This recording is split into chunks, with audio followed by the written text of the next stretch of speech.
Bonjour à tous, dans la dernière vidéo nous avons parlé des objets, de leur création et de comment les manipuler. Dans cette vidéo nous allons parler des fonctions et nous intéresser à leur syntaxe. Nous allons voir trois différentes syntaxes. La syntaxe basique, la syntaxe avec une constante et les syntaxes avec des fonctions fléchées. La syntaxe basique est celle qui est le plus couramment utilisée. Elle s'écrit comme ceci. Puis on met le nom.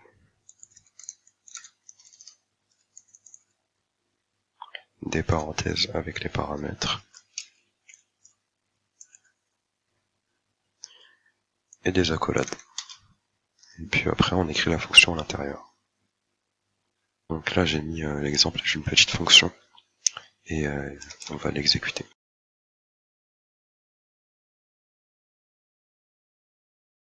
Et donc on a ça comme retour.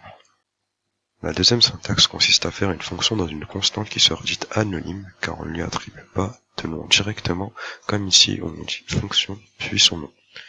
Donc je vais mettre celle-là en commentaire. Je vais déclarer la fonction dans une constante.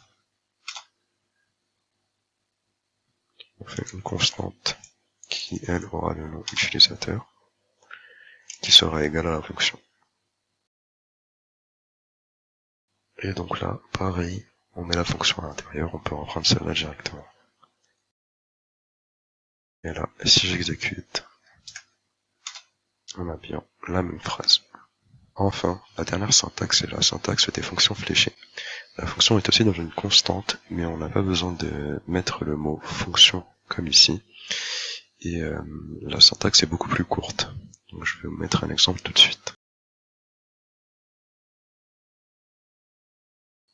Et voilà à quoi ressemblera le résultat final.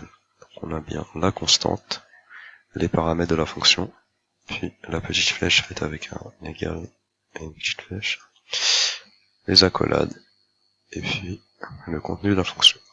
Et donc pour l'exécuter c'est pareil, et normalement on aura le même résultat. C'est tout pour cette vidéo sur les fonctions, et dans la prochaine vidéo nous verrons les tableaux.